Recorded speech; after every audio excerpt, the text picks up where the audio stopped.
right, shalom, shalom. Pastor Corey here this morning. Bless all of you all saints of the Most High Yah. Great day. Blessings to the family of Yah. Pray all is well with you and your family. I pray that you position yourself in the earth to truly understand what this walk is about. And in fact, that's what we are going to hit on this day here. You know, what do it truly mean to be of the faith? You know, and there's many ways we could point out the ideology and the mindset behind coming to the faith. You know, I look around and I see, you know, so many different versions of this faith of Abraham, or this walk in being Hebrew Israelite. And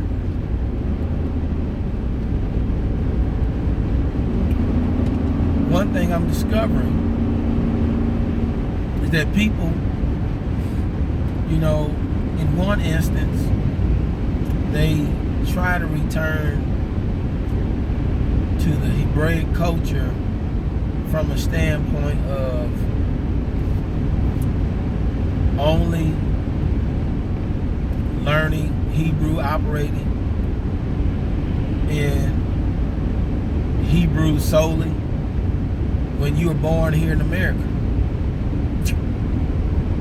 or you're born in another country that don't speak English, or wherever you are. We have some people who come and they don't understand the faith at all, so therefore you still operate in the likeness of religion, keeping holidays, birthdays, holding on to your Germanic background or your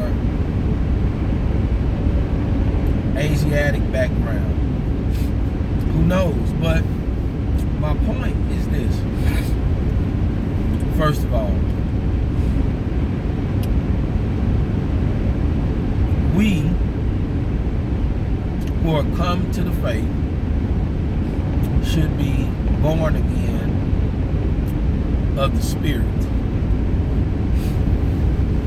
Now, as plain as it sounds,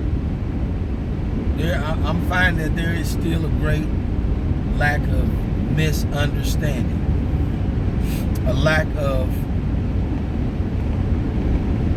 truly grasping the concept of being Yah's people. Being Yah's people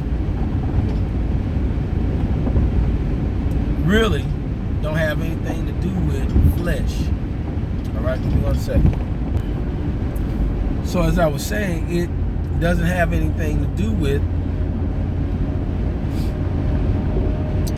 the flesh. And so when I see people bound by things in the flesh, caught up in fleshly restoration, when you are unable to see the underlying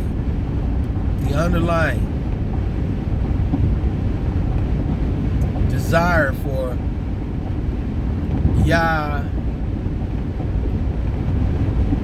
towards his people and the lifestyle that they should achieve,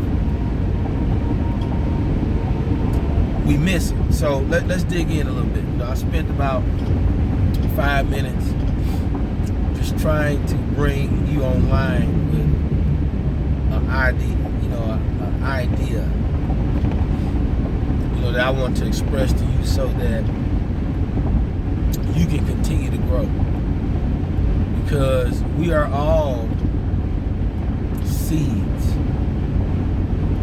planted in the earth.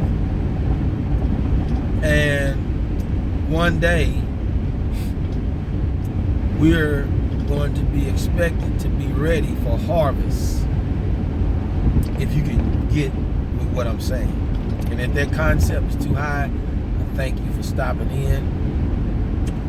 And adios. Feel free to move on. You're dismissed. But for those of you all who are still here remaining, let's continue. See, being called and chosen of the Most High Yah, I'm able to look in at the word and see what the calling is. See, the calling is for us to draw near unto the Most High Yah. The calling is for us to accept everything that Yah lays before us. And see, this is what I make sure I do a good job of. When I present something to somebody, I make sure that they have the witness from the word. And we know that the word says, on the account of one witness, you shall not act, or you shall not establish anything. But on the account of 2 or 3 witnesses, so shall a thing be established.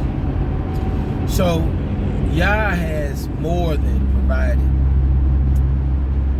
witness in what he desires in the word. So when people come and say, how do you know what Yah desired? My mind is not like Yah's mind, but I'm simply doing what he said in Isaiah 28, where you put line upon line, precept upon precept, and you bring those witnesses together to establish what he has spoken. So therefore, you know what he desires. You look behind those things, those witnesses, and they will share the same concept, right? So here it is. What does it really mean to come to the faith? Well, you can't come to the faith and then do your own desires. You can't come to the faith and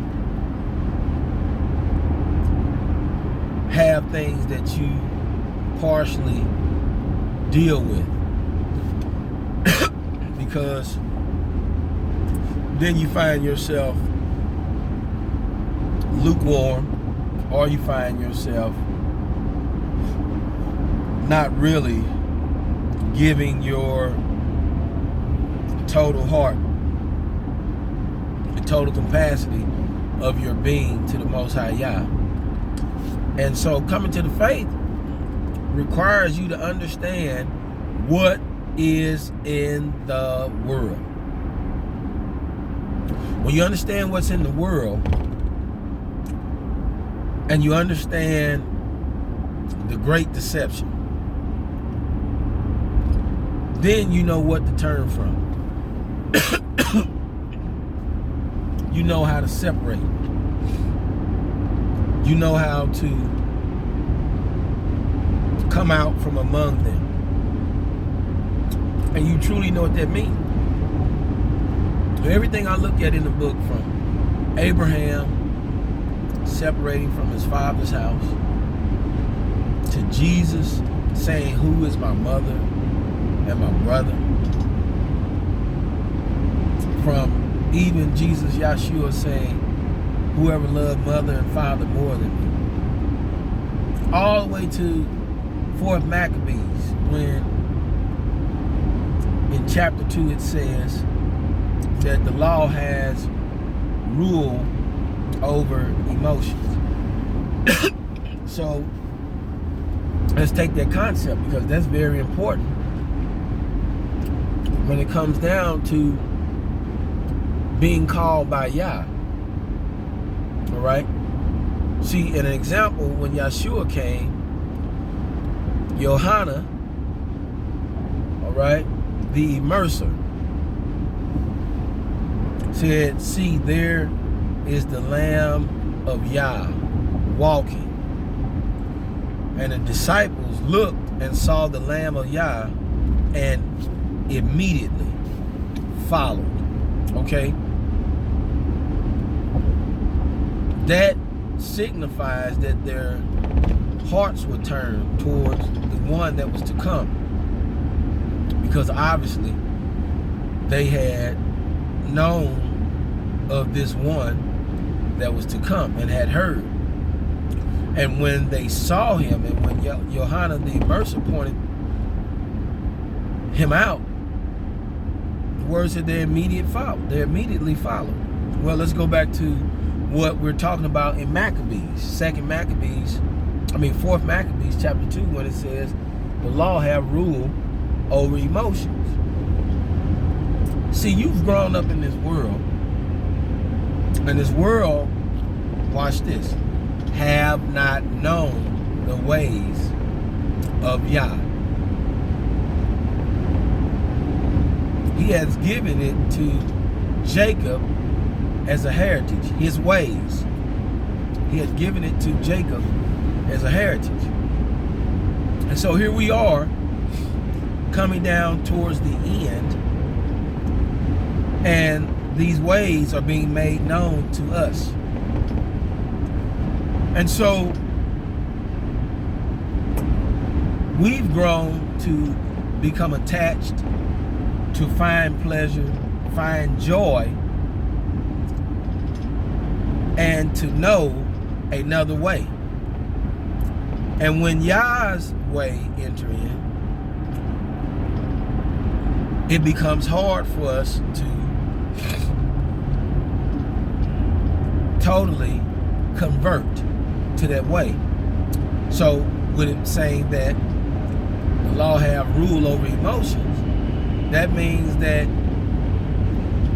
those things that you would be fleshly attached to, you would have to choose the law above and beyond it. One of the things it points out in 4th Maccabees chapter 2 is that it said the law gives you power to, in so many words, not be subject to the positions that parents would use over you to overpower your belief in the truth. It also says that it gives you the power to rebuke your wife.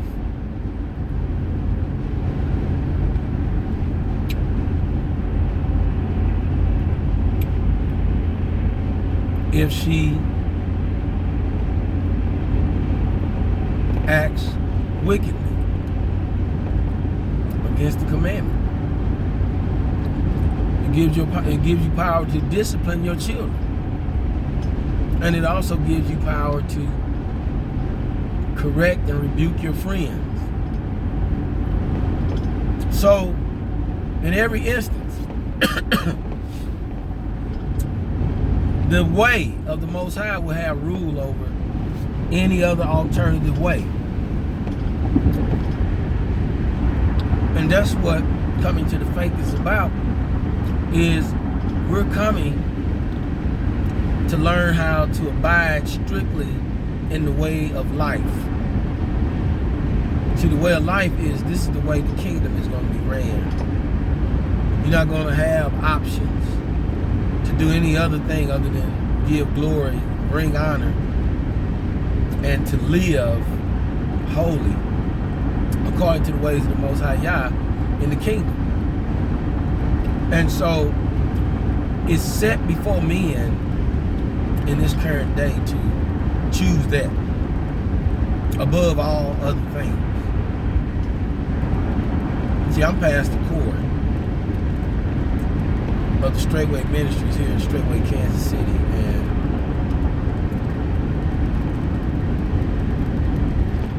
the Most High have brought me to that conclusion, you know, and you can even witness it, that mindset in Ecclesiastes, from the wisdom of one of the sons of David, who is King Solomon, or Shalom. All right? And King Solomon said that everything under the sun is vain. Well,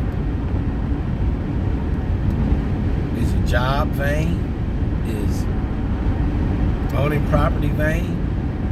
Is my wife vain? My children vain? My friends? Are they vain? Yeah, because even the word tells you, save yourselves. So this is a admonishment to build yourself up in the most holy things, that you be found acceptable in the day of our Master. That you be considered.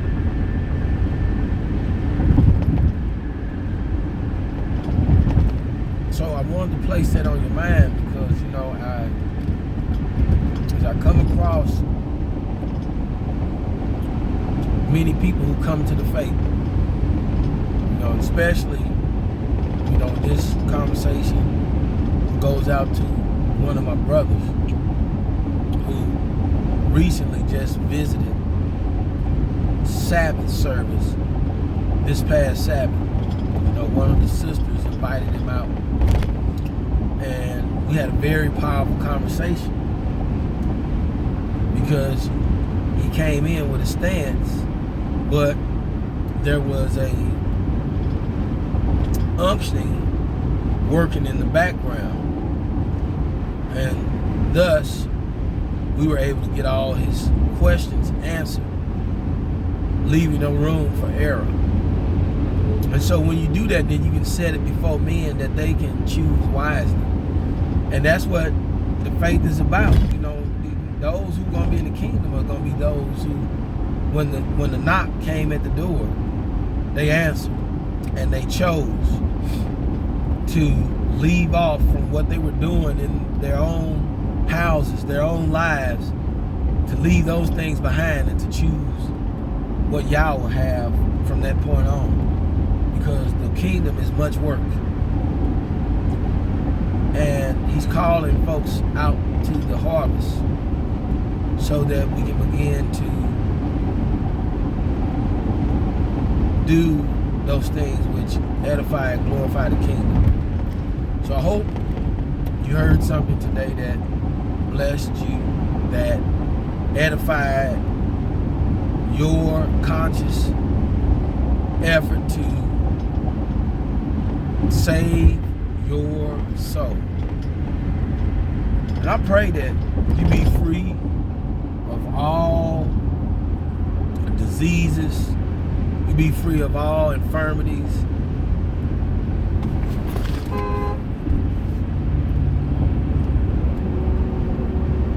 that you be free of anything that comes as a hindrance in your life. Hey, shalom, shalom.